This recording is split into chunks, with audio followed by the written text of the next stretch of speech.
Bueno, muy buenas tardes para todos. En el nombre de la Red Académica de Programas de Ingeniería Multimedia y Afines, la Red RAIMA, le damos la bienvenida a todos los asistentes a esta actividad académica en el marco de las actividades académicas de la red que estaremos desarrollando en la vigencia 2023. En esta oportunidad estaremos orientando un webinar sobre narrativa hipertextual.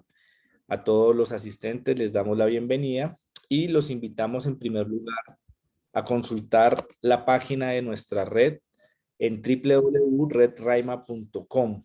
Allí podrán conocer más de en qué consiste nuestra red, cuáles son las universidades que alrededor de la ingeniería multimedia y los programas afines se agremian o se adscriben a la red, y también allí estaremos publicando la información y la programación de la serie de actividades académicas que sobre la vigencia 2023 estamos programando, estaremos desarrollando. A continuación, vamos a abordar el webinar de narrativa hipertextual a cargo del profesor Dani Mauricio Pulido. El profesor Dani es profesor adscrito al programa de Ingeniería Multimedia de la Universidad Nacional Abierta y a Distancia UNAD. Es diseñador gráfico, publicista, especialista en creación multimedia, pedagogía del diseño y magíster en comunicación e identidad corporativa. Es un hombre entusiasta e inquieto frente a la exploración tipográfica para la creación de mensajes efectivos en campos específicos como lo son los productos multimedia, la identidad visual, los medios editoriales y la plástica. También es interesado en el desarrollo docente, considerado de gran apoyo en la búsqueda del conocimiento, dado la realimentación que se genera en los procesos de enseñanza y aprendizaje. Entonces los dejamos con el profesor Dani Mauricio en este webinar de narrativa hipertextual. Estaré compartiendo en el chat tanto el enlace del dominio de nuestra red www.redraima.com como el enlace de asistencia a este webinar. Es importante que lo diligencien.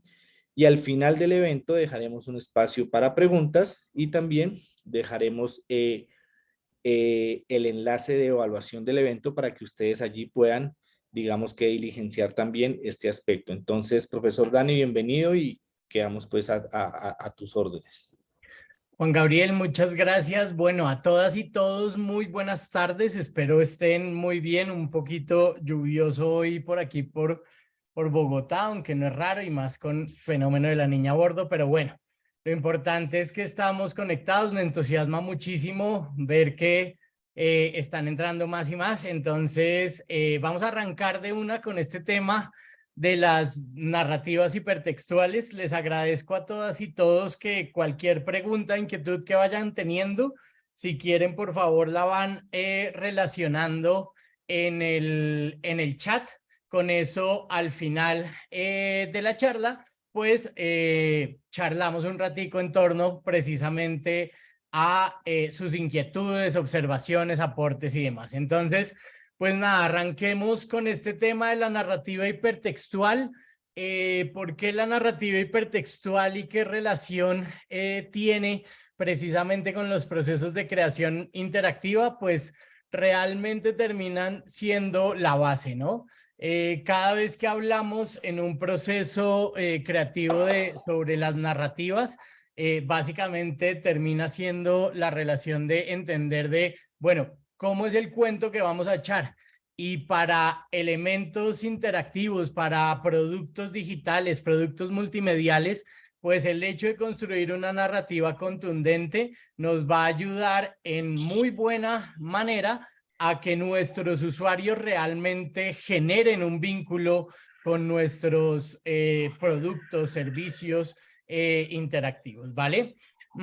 Antes de arrancar, siempre me gusta arrancar por hablar precisamente de el concepto de interacción para llevarnos una premisa inicial de lo que vamos a hablar hoy. El concepto de interacción lo vamos a relacionar, y en esta charla la idea es que siempre lo tengan presente relacionado al concepto de diálogo. Toda interacción requiere un diálogo. El diálogo se va a dar a partir de diferentes elementos que lo componen, pero siempre es importante tener en cuenta que toda relación interactiva va a establecer un diálogo. Y para generar ese diálogo debe haber precisamente un insumo narrativo que procure generar ese enlace entre el objeto interactivo multimedial y los usuarios, ¿vale? Inclusive, todo elemento de interacción, cuando nosotros como seres humanos interactuamos, pues generamos diálogos, ¿no? La manera en que entablamos una conversación se genera a través del diálogo y se comienza a relacionar precisamente ese proceso comunicativo. Cuando establecemos una relación, digamos, a partir de los objetos que tenemos a nuestro alcance, también establecemos un diálogo. Nosotros establecemos diálogos con los objetos. Esto es importante tenerlo en cuenta porque el objeto interactivo no solamente se basa en la relación digital que hay en una pantalla, sino en simplemente el hecho de abrir una puerta, el manipular precisamente ese objeto para generar una acción que en este caso va a ser el entrar o el salir, pues me está estableciendo un diálogo con ese objeto. Entonces, interacción y diálogo lo vamos a amarrar totalmente, va a estar totalmente vinculado, ¿vale? En ese sentido, arranquemos. Entonces, la narrativa hipertextual, vamos a arrancar precisamente con nuestro botón que nos da a entrar y aquí siempre me gusta irnos a la raíz de los elementos. La charla se llama narrativa hipertextual y lo que vamos a tomar es esos dos conceptos y los vamos a entender precisamente en torno a esa relación de creación de productos interactivos. Entonces, lo primero es, bueno, ¿qué es la narrativa? Y vamos a acudir a lo que el diccionario, precisamente de la Real Academia de la Lengua, nos trae y nos explica de qué es lo narrativo o la narrativa o lo narrativo. Entonces, nos habla de que es un adjetivo perteneciente o relativo a la narración y se relaciona con el género estilo narrativo, ¿cierto? Hay un segundo significado que nos habla del género literario constituido por la novela corta y el cuento. Esto como que nos lleva un poco más a lo que nos han explicado desde el colegio de lo que es la narrativa, ¿cierto? Y hay otro significado que habla de la narración, la acción de narrar, ¿no? Es mucho más concreto. Y el que más me gusta a mí, que es curioso, que la Real Academia de la Lengua en su diccionario lo deja de último, el orden en que establece el diccionario precisamente los significados, va como a un orden de popularidad, como cuando el algoritmo de Google nos arroja los resultados y en los primeros lugares se supone que están los resultados mucho más confiables y demás. Algo parecido lo hace la RAE al momento de hablar de los significados de las palabras. Curiosamente, el significado de lo narrativo, que es mucho más desmenuzado o coloquialmente dicho, que es como más fácil de digerir, es el cuarto, el menos popular, que nos habla de la habilidad o destreza en narrar o contar algo. Y da el ejemplo como, tiene gran narrativa. Cuando hablamos de que alguien tiene gran narrativa es porque se expresa muy bien y de la manera en que se expresa, su público lo comprende, lo entiende a cabalidad y se genera precisamente un diálogo mucho más fluido. Entonces la narrativa, para ir cerrando el significado de lo narrativo, en palabras coloquiales es saber contar el cuento, saber echar el cuento, saberlo decir, de qué manera lo digo para que esos usuarios a los cuales quiero llegar lo comprendan y establezcamos un diálogo. Si tengo claro que yo debo saber echar un cuento para unos usuarios en específico y generar un diálogo, ya estoy siendo consciente de voy a establecer o voy a crear un objeto interactivo. ¿Listo? Bien, aquí ustedes, como pueden ver en la diapositiva, hay elementos que tienen colores. Ya vamos a ir profundizando un poquito en eso porque quiero entrar al siguiente significado.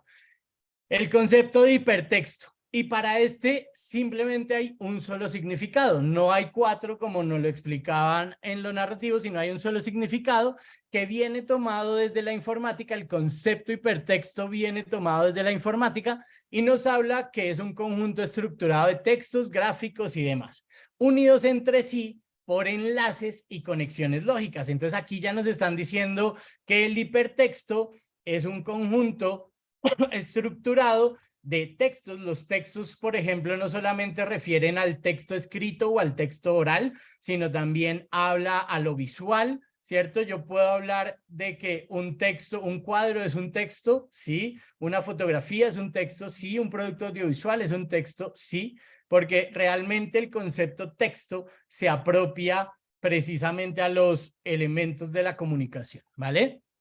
Y que están diciéndonos algo, por llamarlo de alguna manera. Entonces el hipertexto lo que hace es que ordena, estructura y los vincula o los une entre sí por enlaces y conexiones lógicas. Esto es importantísimo. Las conexiones que se crean no son conexiones aleatorias, sino que tienen una lógica y tienen una coherencia dentro del discurso. ¿Listo? De ahí seguimos al hipervínculo. Entonces, el hipervínculo, ¿qué viene siendo? En la informática, el hipervínculo, el significado propio que vamos a encontrar para hipervínculo es enlace. Los hipervínculos son enlaces, nos juntan elementos entre sí, ¿verdad? Entonces ya comenzamos a entender que hay una relación entre hipervínculo, hipertexto y narrativa. Miren que fuimos un poco de lo macro a lo micro. Perdón, que se me fue aquí algo. Hay un significado que me gusta muchísimo, que es del diccionario de Oxford.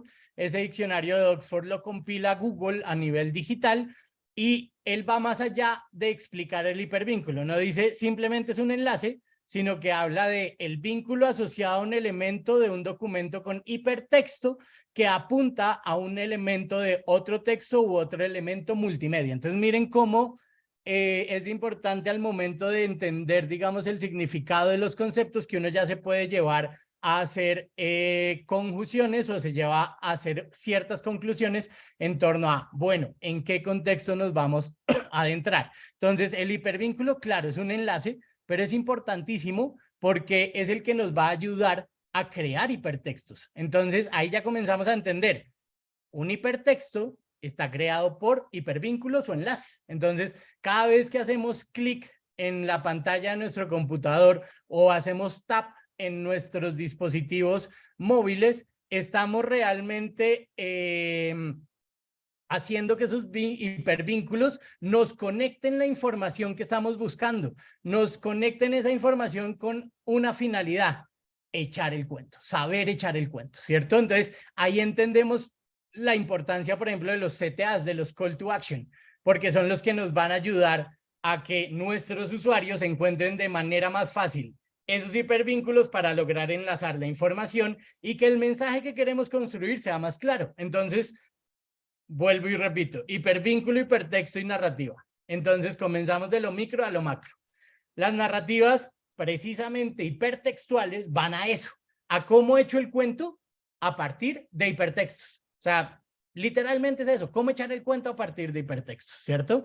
Entonces, miren que aquí los colores ya comienzan a configurar una acción puntual. Perdónenme un segundo que aquí en el PowerPoint me devuelvo, ¿cierto? Si yo voy a enlace, entonces me abre precisamente la página de donde tomamos el significado de enlace. Entonces nos profundiza la información.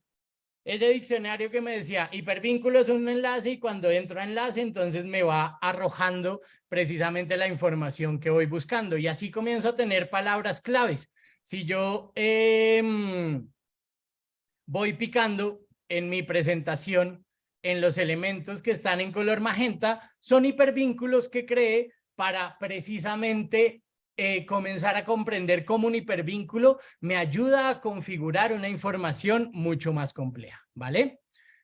Bien, voy a cerrar aquí, seguimos dentro de la presentación y ahora sí nos vamos a meter un poco más en el concepto de lo que se llaman narrativas hipertextuales. Entonces, narrativa hipertextual. Hay un ejercicio y uno dice, bueno, llego a Google, llego a un elemento digital, claro, porque cuando me encontré con esto, para mí fue como explotó un momento mi cabeza. Yo vengo precisamente de la era de la transición, yo tuve que buscar precisamente información de manera física con fichas bibliográficas, luego pasé a enciclopedias digitales, la famosísima Encarta, luego me encontré con en los navegadores con buscadores como Altavista y luego encontré Google, ¿no? Y Google comienza a hacer la revelación y sabemos que el algoritmo de Google se vuelve muy famoso y muy efectivo por su famosísima arañita, en donde comenzaba a encontrar los metadatos y esos metadatos los generaba de manera ordenada y daba una clasificación de popularidad. Ese algoritmo de Google tan básico sabemos que a hoy ya es un algoritmo mucho más complejo, ¿no? Esa arañita de Google por la cual inició y por la cual los creadores de Google se volvieron tan famosos, ya en este momento pues es un algoritmo mucho más complejo que ya a diferentes escalas comienza a echar el cuento de manera diferente, porque Google hace eso. Google no echa un solo cuento, Google echa muchos cuentos y cuando busco imágenes es un cuento diferente que me cuentan. Me establece un diálogo diferente cuando me manda un sistema operativo como Android, me manda un Google Meets, cuando me manda un Google Analytics, infinidad de cosas que hace Google, ¿no? Entonces, y esto lo están replicando precisamente los grandes desarrolladores, tanto de software y demás, porque precisamente es cómo echar ese cuento. Entonces, la narrativa hipertextual no va solamente a ese cuento que he hecho, sino cómo lo he hecho y cómo realmente entiendo a mis usuarios para generar, ¿qué? Un diálogo con los objetos interactivos, ¿no? Entonces, pues bien, ¿por qué explotó mi cabeza? Porque mi cabeza encontró algo muy chévere en Google, en el buscador básico de Google, que es lo más básico de la vida, que o yo busco con Google, que casi siempre cuando yo escribo le doy enter, o hay un botón que precisamente es el que está bailando ahí, que es me siento con suerte.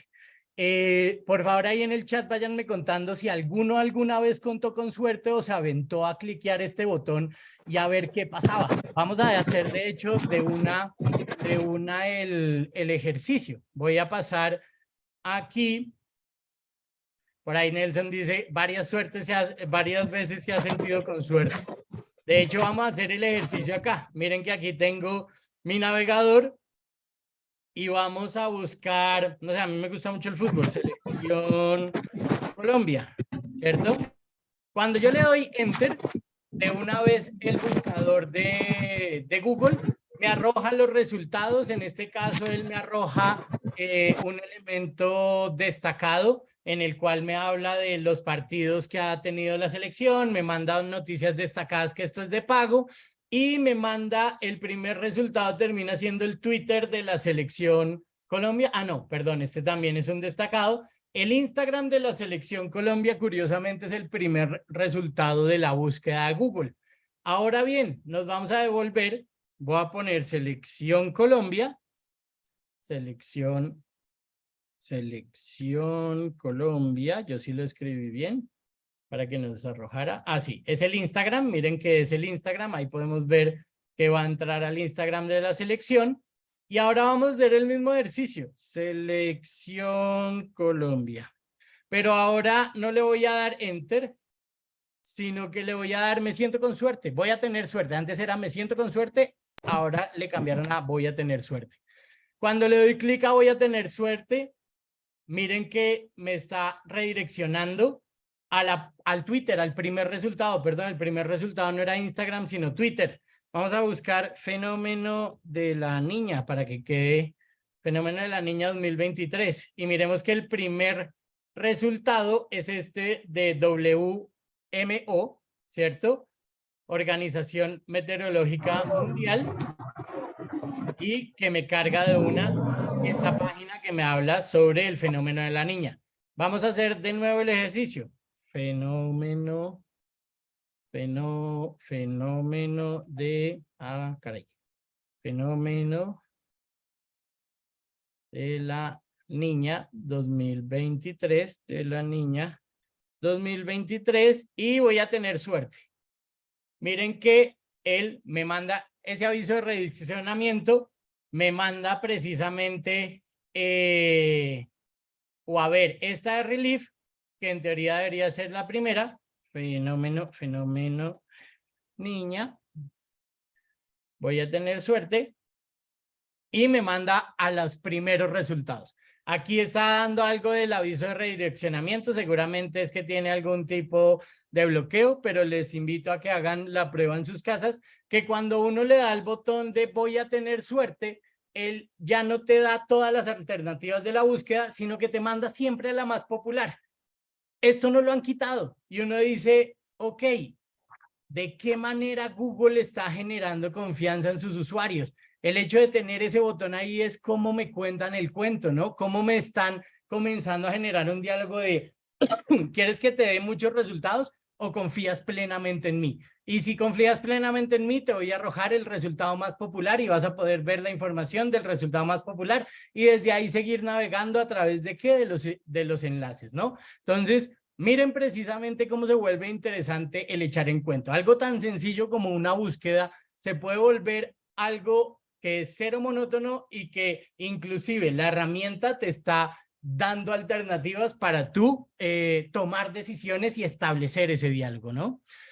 Sigamos, cuando yo pongo narrativa hipertextual en Google, que hago el ejercicio, él me manda de una a la respuesta que me da cuando le digo voy a tener suerte, él me manda de una al significado que aparece en Wikipedia. Y volvemos a los significados de los términos, vamos entendiendo de qué se trata y me gusta muchísimo el significado que Wikipedia, los usuarios, acordémonos que Wikipedia es una enciclopedia alimentada por los usuarios a partir de un open source. Entonces, es ya no la razón de uno, de yo tengo la razón, sino el conocimiento se crea de manera colectiva.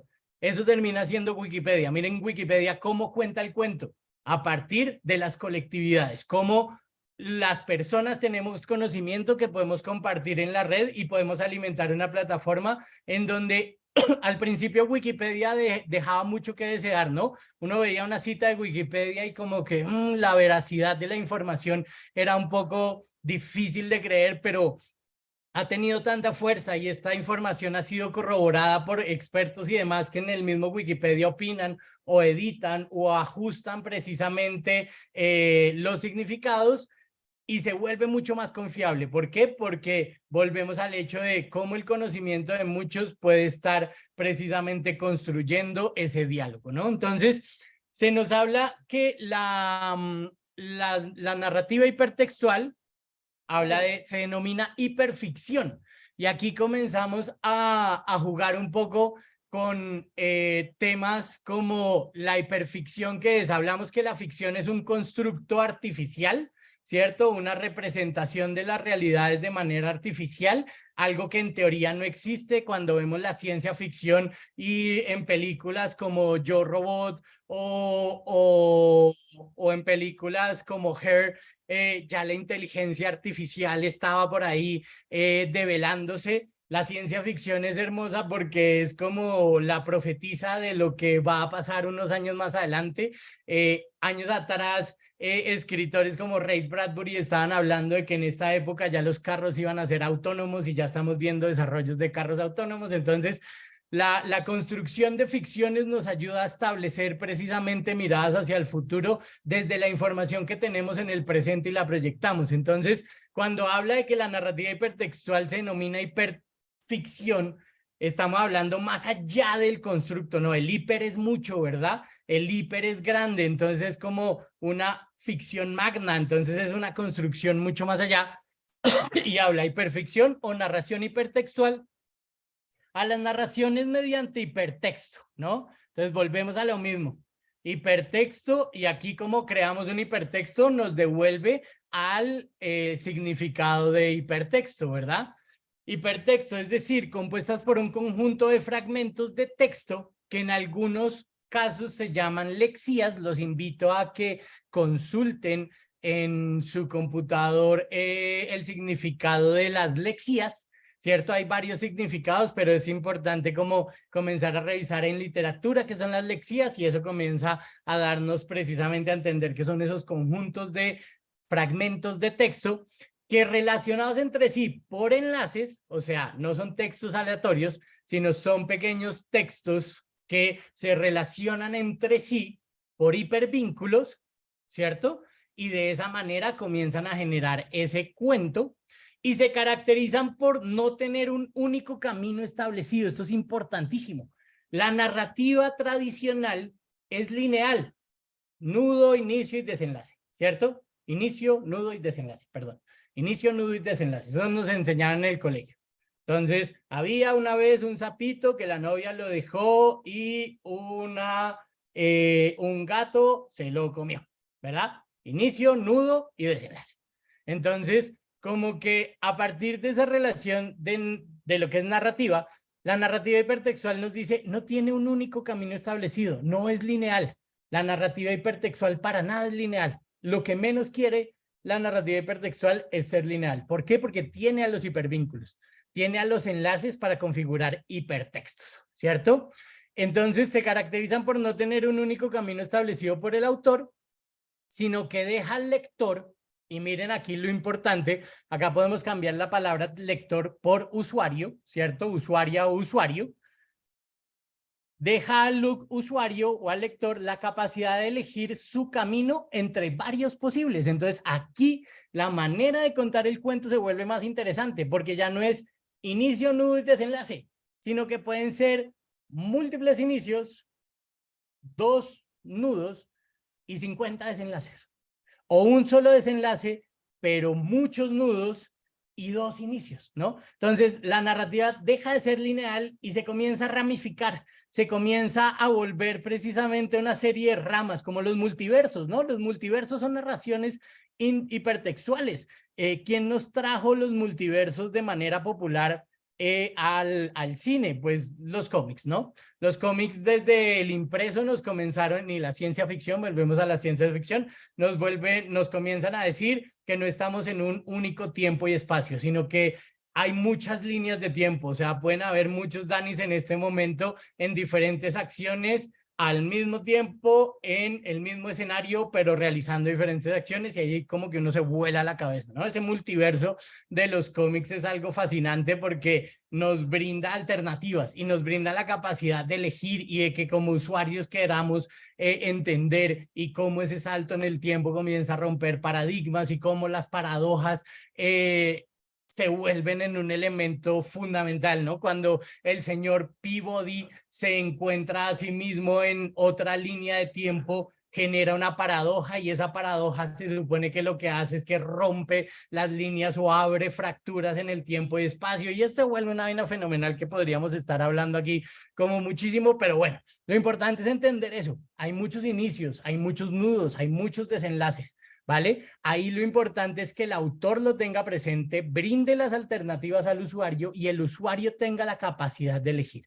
Cuando entendemos que el autor brinda posibilidades o brinda alternativas y el usuario escoge, estamos generando interacción. Estamos generando, ¿qué? Un diálogo, porque estamos dando alternativas, ¿no? Join the meeting. No es simplemente en la linealidad de que te quedas con el inicio, un único nudo y un único desenlace, sino que tú vas a tener la capacidad de elegir. Y aquí se vuelve algo importantísimo. Dice, en ocasiones no tiene ni siquiera un principio establecido. Pueden haber muchos principios. Casi nunca tienen final. ¿Por qué? Porque el autor deja que los finales, por ejemplo, los construyan los mismos usuarios o el lector. Por eso habla de que las obras, las versiones más extremas, permiten al lector modificar totalmente la obra, o bien directamente o bien colaborando con el autor original. Y cuando vemos esto y cuando leemos esto, comenzamos a pensar, de ahí que la famosísima palabra de los open source o código abierto tenga un sentido, ¿no?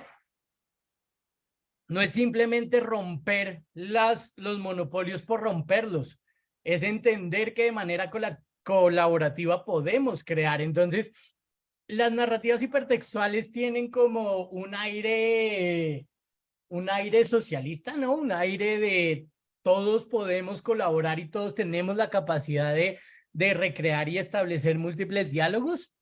Y eso se vuelve un poco interesante, ¿no? Porque rompe paradigmas, y cuando pasan este tipo de cosas uno entiende por qué a hoy los paradigmas que se establecieron hace 5 años ya se están rompiendo, ¿no? Hace unos hace 2 años hablar de inteligencia artificial era un poco seguir hablando de ciencia ficción, a hoy es el hablar de cualquier persona, ¿no? No tiene que tener conocimiento en informática o ser ingeniero o ser diseñador o ser artista o ser científico para hablar de inteligencias artificiales, porque es que ya las estamos teniendo en el día a día, ya nos están ayudando a establecer caminos, nos están ayudando a optimizar soluciones, nos están procurando hacer días a días de menos procesos burocráticos a establecer de pronto, podernos sentar a pensar y entender que la inteligencia artificial puede ser utilizada como una herramienta. Habrán fatalistas que dicen ya se nos vinieron las máquinas y ahora sí agárrese porque esta vaina nos va a dominar y vamos a tener estando bajo el yugo de las máquinas. Bueno, hay de todo. Frente a la interpretación va a haber de todo y frente a los procesos creativos va a haber de todo. Y eso es lo que hace que precisamente las tecnologías se muevan de manera abismal, ¿no? Si no hubiera habido por allá en 1700, 1800 una revolución industrial, pues ahorita no estaríamos hablando de revoluciones tecnológicas, ¿no? Si alguien no se hubiera rebelado en contra de los procesos industriales, pues no habría optimización de recursos, ¿verdad? Entonces, como que es importante entender que cada premisa, cada paradigma de los que estamos pasando en el tiempo presente está presto a debatirse, está presto precisamente a reconstruirse, está presto a ser construido desde múltiples ópticas, ¿no? Y esa es la narrativa hipertextual. Continuemos, acá nos vamos por varios caminos, que esto me parece súper interesante porque aquí es donde comenzamos a entender a partir de ejemplos los procesos de creación en narrativas hipertextuales. Les traigo hoy como ejemplos 4 productos que nacen desde la literatura, que no son productos digitales en 100%, de hecho no nacen como productos digitales algunos, sino que la narrativa hipertextual puede tener los mismos años que tiene la literatura, porque el hecho en que en el momento en que el ser humano comienza a dialogar entre sí, comienza a establecer conexiones, comienza a comunicarse, pues comienza precisamente a entender la fortaleza de la palabra, de la oralidad y del texto, ¿no? Del texto escrito, ¿verdad? Y luego ya entiende que hay un texto audiovisual y luego ya hay un texto digital o interactivo, ¿verdad? Que es lo que estamos ya construyendo a este siglo. Pero todo partió, por llamarlo así, desde la literatura. Y inclusive podríamos irnos más atrás. Siempre que yo hablo de estos ejemplos, no es que este ejemplo que les estoy dando es el primer ejemplo de narrativa hipertextual que encontramos en el mundo, no. Porque si analizamos y nos damos cuenta de qué es un hipertexto, de qué es un enlace, de cómo se echa el cuento, pues podríamos hablar que el primer libro impreso y que salió en masa por allá en 1400 y pico, y que dio pie precisamente a una revolución social, pues fue la Biblia, ¿no? Y la Biblia es un libro abierto, es un denominado libro abierto. Gustavo nos dice, es lo que hoy llamamos comunicación transmedia. Claro, la comunicación transmedia tiene que tener una narrativa hipertextual para poder echar el cuento y establecer conexión con los usuarios. Todo comienza a tener esas relaciones de interpolación de medios para saber cómo he hecho el cuento y demás. Volvamos al tema de la Biblia. La Biblia es el primer libro abierto que fue masificado. Configuró una revolución que fue precisamente Lutero cuando dijo, me mamé perdón las palabrotas, cuando me emociono comienzo a hablar así,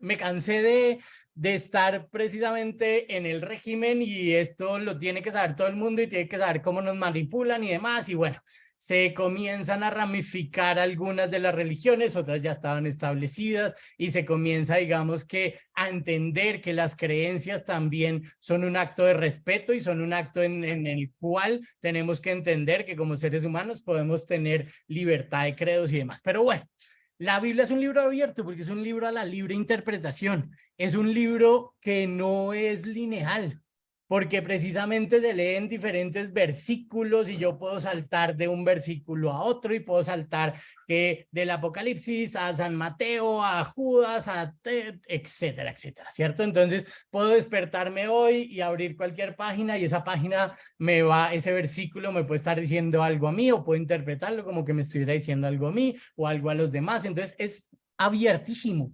y por eso les digo que ahí hay hipervínculos, ahí hay hipertextos, porque ahí hay elementos que te llevan a dar saltos en el mismo objeto, ¿no? Para que tú puedas encontrar, inclusive, puedas encontrar tu camino. Miren cómo el autor deja abierto al usuario para que a partir de su interpretación recree lo que quiere recrear frente a un acto de fe, ¿no?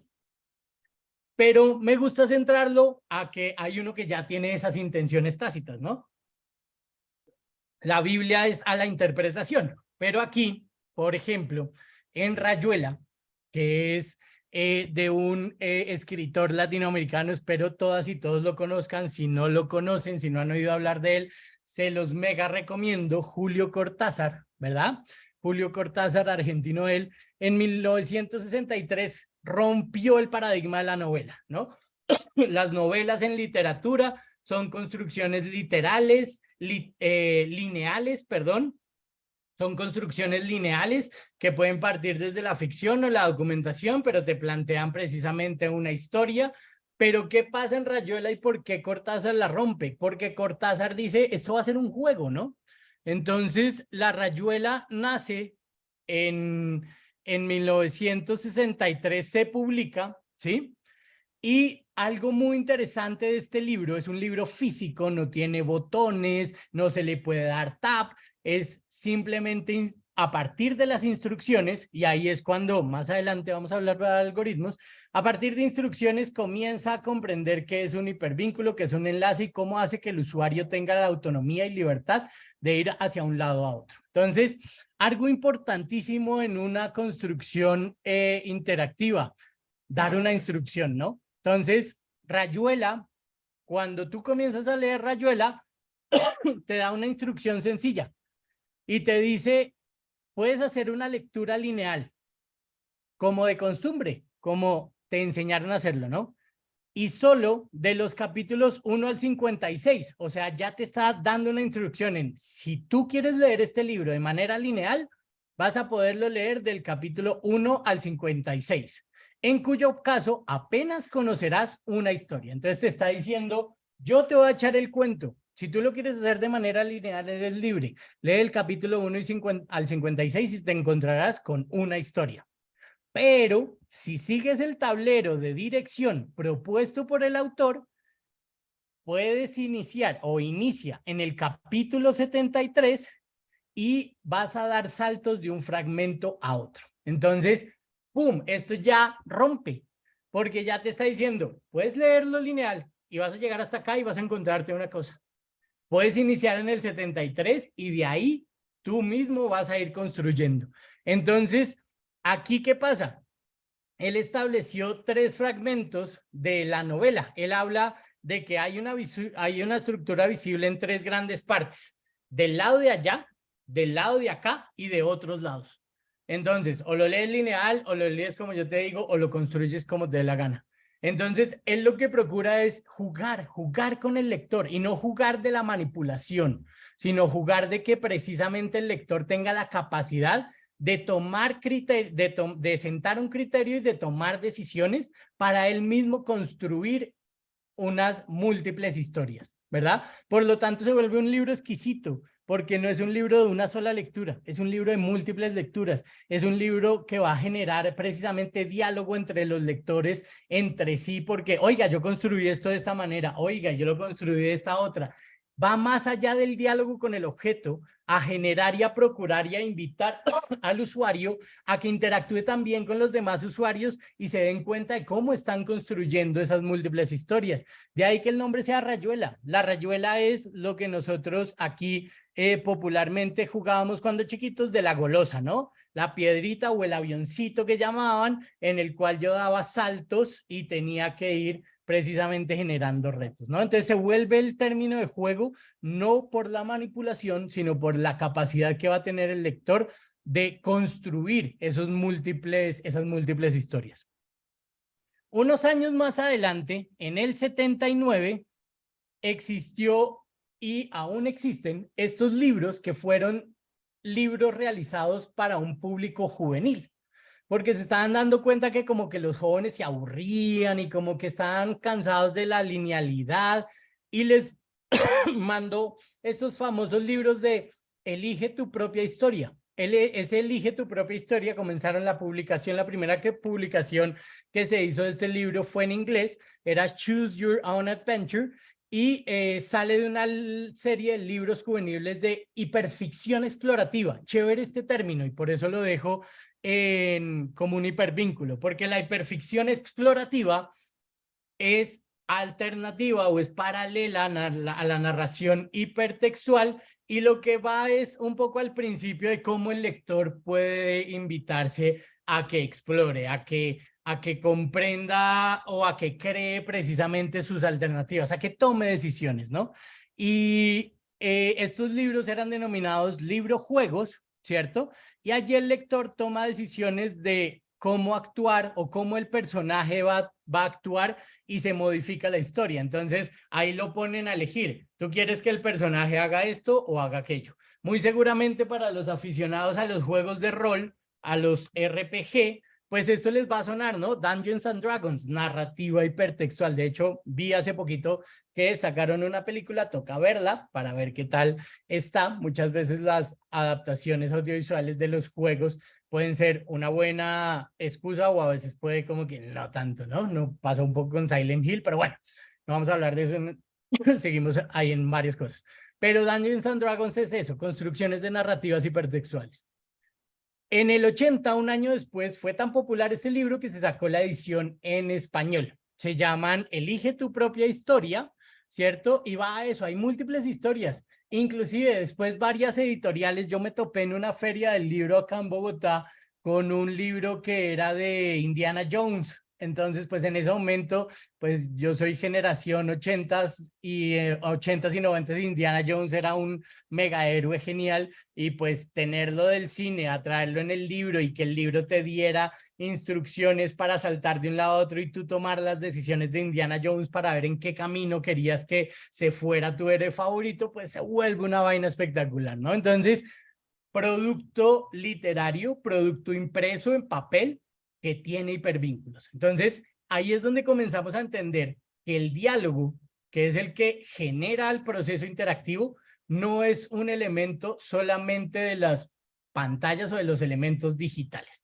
Los objetos físicos tienen mucha interacción, ¿no? Y de ahí es que hablamos de interfaces físicas y demás. Entonces, la narrativa hipertextual permea todo, absolutamente todo. Cuando yo pienso en, bueno, ¿de qué manera el usuario va a manipular este objeto y cómo ese objeto le está contando un cuento para ser usado, ¿no? Bien, sigamos. Cerremos por aquí y cerremos por acá.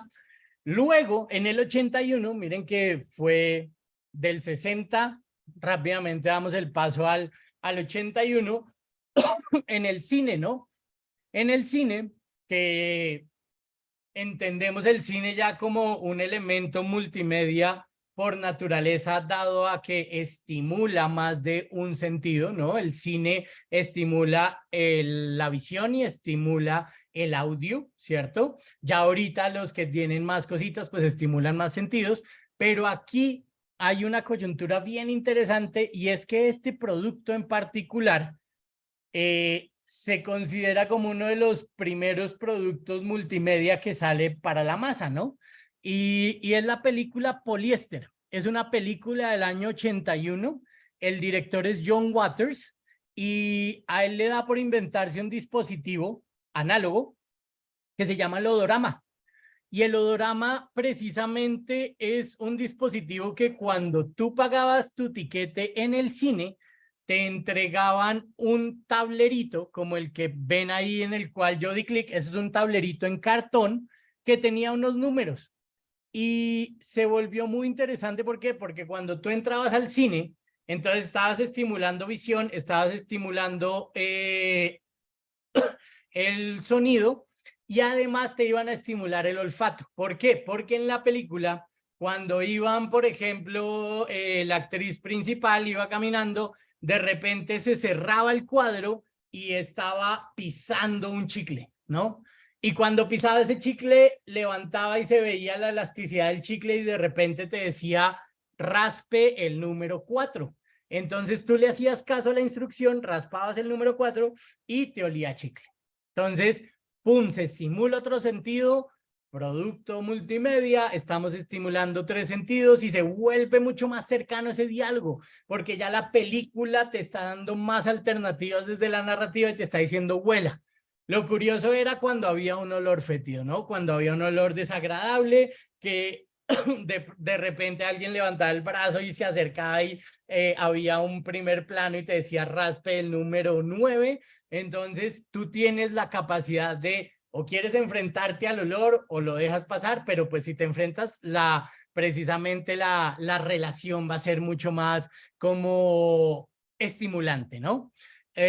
Noé nos dice, acabo de recordar el cine 3D y las primeras experiencias en las salas de cine de los años 80. Claro, en los 80 había una necesidad en que el cine rompiera un poco su linealidad de, bueno, el sonido, lo visual, a sobreestimular lo visual, ¿no? Esas salas 3D, comenzamos a ver que los anaglifos, las gafitas precisamente de rojo y de cian para ver precisamente las superposiciones, sobreestimular la vista.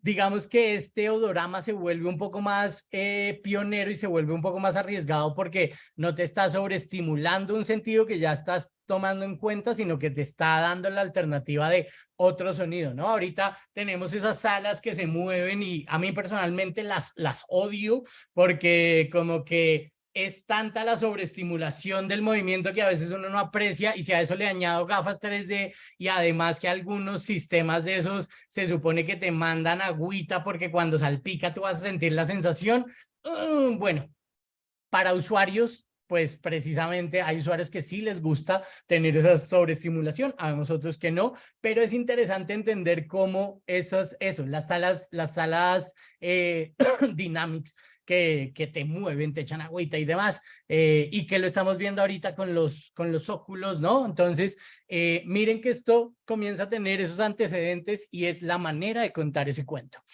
Finalmente nos vamos ya para el año 2018, a estas épocas hablar del año 2018 es como hace unos años, ¿no? La plataforma Netflix comenzó a innovar precisamente con su famosísimo Black Mirror, ¿no? Black Mirror, una serie súper polémica, controversial, que rompía esquemas y se aventaron a hacer un producto interactivo, ¿no? Ver la televisión ya desde Netflix proponía algo, pero ahora interactuar con Netflix se volvía mucho más enriquecedor. ¿Por qué? Porque el usuario tenía la capacidad de escoger, ¿no? Tengo la capacidad de escoger por encima de los canales habituales en donde me mandan una programación en una hora específica y la única relación de interacción que puedo hacer es el zapping, a romper el zapping y a escoger, pero crea nuevos dilemas, ¿no? Como en Netflix uno puede desperdiciar 1 hora y media tratando de tomar una decisión de qué diablos va a ver, pero que hacen parte de esos paradigmas. Pero bueno, Black Mirror llega en su temporada, no me acuerdo si era la 4ª, bueno, me corrigen los fanáticos de Black Mirror, pero llega esta temporada que es el Bandersnatch, ¿no? Y el Bandersnatch propone eso, cómo ver una película y tomar decisiones por los personajes de esa película. Entonces les voy a dejar aquí para que veamos, este me encanta porque es cómo los productos, cómo hicieron Bandersnatch, ¿no? La producción de Bandersnatch, luego de que tuvo ese éxito. Entonces vamos a ver este videito que es muy corto. Bandersnatch. Bander what? Bandersnatch. Bandersnatch is a unique Black Mirror story in that it's interactive. You, the viewer, get to decide what's going to happen. It's actually quite complicated behind the scenes, but for the viewer, it's fairly straightforward. You are given choices. Will you go out of the door or will you jump out of the window? But there's myriad sort of timelines and story branches you can go down. aquí voy a parar un momentico. La idea es que veamos unas cositas, pero muy puntuales. Esto se vuelve interesante. Miren que ya el guión se rompe, ¿no? Se rompe la estructura de guión lineal y comienza a brindarme alternativas, ¿verdad? Entonces, esto se vuelve súper interesante porque ya nos propone una manera de entender el producto y de cómo este toma decisiones. ¿Listo? Vamos a seguir viendo un poquitico. Netflix asked us if we'd be interested in doing an interactive story. I knew I wanted to do another period episode, and I thought, well, what if you're controlling somebody in the past? So it kind of spiraled from there. Esto es genial. Miren cómo la producción, para sacar, el producto ya había salido. Este es cómo lo hicieron, cómo pensaron el guión, cómo los productores pensaron. Y me parece hermoso que haya una coherencia en el discurso, porque eso hace parte de la construcción de marca y es de la comunicación. Y es de la manera en que le muestran al público cómo lo hicieron, es igual de propone, no es interactivo, pero propone la misma relación de interacción que me encuentro en el producto. Vamos a ver ahora el instructivo por el cual cuando uno veía Bandersnatch por primera vez, le decía qué hacer, ¿no? Y esto es importantísimo porque aquí ellos hicieron una jugada bien interesante y es que este instructivo se veía una sola vez en la vida. A mí me tocó varias veces para poder capturar este video, me tocaba desvincular la cuenta, volverla a vincular como para que se reiniciara algo ahí del algoritmo y me brindara la instrucción, porque la instrucción se brindaba una vez en la vida, como en las novelas de policías y ladrones cuando dicen esta información se autodestruirá en 5 minutos. Bajo esa premisa ellos construyeron la instrucción y eso también me parece bellísimo porque le da carácter. Entonces vamos a ver ese intro cómo era.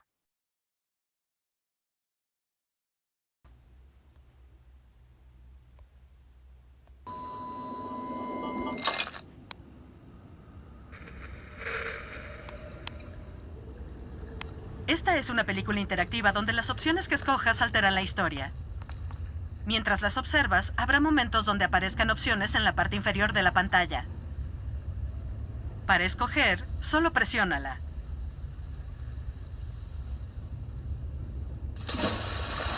Mantén la tableta o teléfono cerca. ¿Entendiste? Era una sola vez. Y si yo lo estaba viendo desde una Play, Solo no me presiona mostraba el dispositivo, sino me mostraba el control de la Play. Y así iba variando. Entonces, es interesante cómo la introducción se vuelve en el instructivo de uso, ¿no? Rompen un poco el paradigma del videojuego tradicional, donde el intro siempre yo puedo volver y ver cómo se juega el juego y demás. Aquí era una vez y se autodestruirá, ¿no? Entonces, miren cómo esa narrativa hipertextual comienza a tener elementos y empieza a entenderse que la manera en que se cuentan esas historias, en que se crean esos múltiples nudos, esos múltiples inicios, esos múltiples desenlaces, pues también van a referir a algo como que en informática o que ya más venido a ahorita entendemos mucho más que son los metadatos, ¿no? Los metadatos que se refiere a aquellos datos que hablan de datos, es decir, describen el contenido de archivos o la información de los mismos. Y esos metadatos ya son casi que materia diaria del día a día de todos nosotros, así no queramos estar cerca de la tecnología o seamos muy cercanos a ellas. Los metadatos nos rodean, ¿no? Fue el primer elemento del algoritmo de Google, ahorita ya es base fundamental. El prefijo meta comienza también a establecer esas relaciones, ¿no? Las metaimágenes.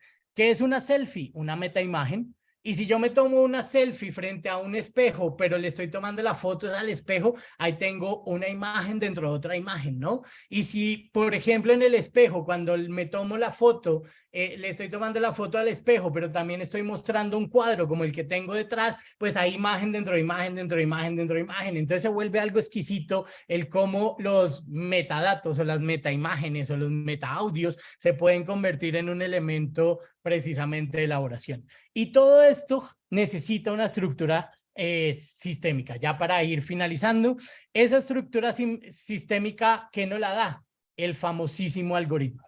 Entonces, el algoritmo es igual a instrucción. Cuando yo genero un algoritmo es porque estoy dándole una instrucción, bien sea a la máquina, bien sea al ser humano.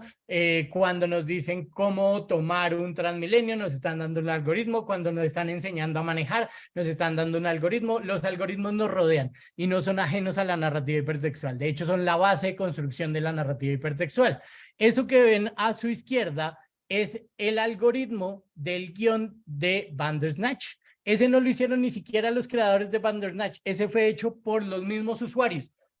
Los fanáticos se metieron y buscaron las múltiples historias que se generaban, encontraron que tenían tantos inicios, que tenían tantos desenlaces y que tenían tantos finales, y ellos mismos recrearon el algoritmo de Bandersnatch. Entonces miren cómo un producto audiovisual en donde puedo tener un guión literario, un guión técnico tradicional, entiende que el algoritmo es súper importante para cómo contar ese cuento interactivo, ¿no? Entonces, los algoritmos, según Oxford, que está en el diccionario Google, son un conjunto ordenado de operaciones sistémicas que permiten hacer un cálculo o hallar la solución a un tipo de problema. Por eso los algoritmos están en todo lo que nos rodea, ¿no? Cuando descargamos una aplicación y nos da la instrucción de cómo usar esa aplicación, son algoritmos, ¿no? Entonces, pues, a todas y todos les agradezco muchísimo. Esto era lo que tenía hoy por contarles precisamente de lo que es el cuento interactivo, la narrativa hipertextual. Y bueno, la última invitación es ahora a contar esos cuentos interactivos, a pensar en algoritmos para narrar esas historias, entender múltiples nudos, inicios, desenlaces, y nos vemos en una próxima oportunidad. Hubo algo en esta presentación, me voy a volver al inicio. Si se dieron cuenta, hace falta que yo oprima un botón. ¿Qué botón hace falta que oprima yo en esta pantalla? Que por ahí hayan caído en cuenta. Es como el cierre. Alguien que haya caído en cuenta de entre estos dos botones o entre lo que está pasando aquí, hace falta dar un clic. ¿Cuál será? Alguien que por ahí me escriba en el chat. Hipertextual, no hay, no pasa nada. Es el botón de cancelar. El de entrar, entramos a la presentación, pero el botón de cancelar, este botón me encanta y lo puse porque pasa esto, el error 404. El error 404 que nos puede dar dolores de cabeza y a veces nos estresa muchísimo cuando nos damos cuenta es el error más sencillo y como el más inocente, pero el más escandalizador al momento de estar trabajando, digamos, en la web. El error 404, ¿qué pasa? Es el error que rompe las narrativas hipertextuales. ¿Por qué? Porque es el hipervínculo que no existe, es el hipervínculo que está caído. Es precisamente el enlace que está roto. Cuando hay un enlace roto se produce un error 404.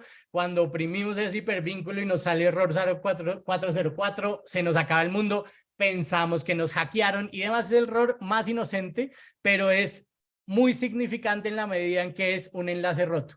Y si hay un enlace roto, pues no hay narrativa hipertextual porque no hay conjunto de hipertextos que me puedan ayudar a construir y a elegir mi propia historia. Entonces, eso es todo. Les agradezco muchísimo a todas y todos por la atención prestada. Creo que de tiempo vamos súper bien.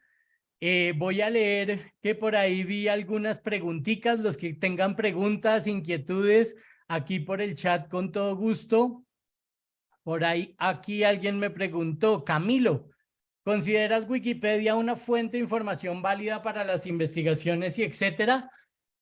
En este momento ya comienza a tener mucha validez. No es 100% confiable, pero sí te da certezas. ¿Qué recomiendo yo?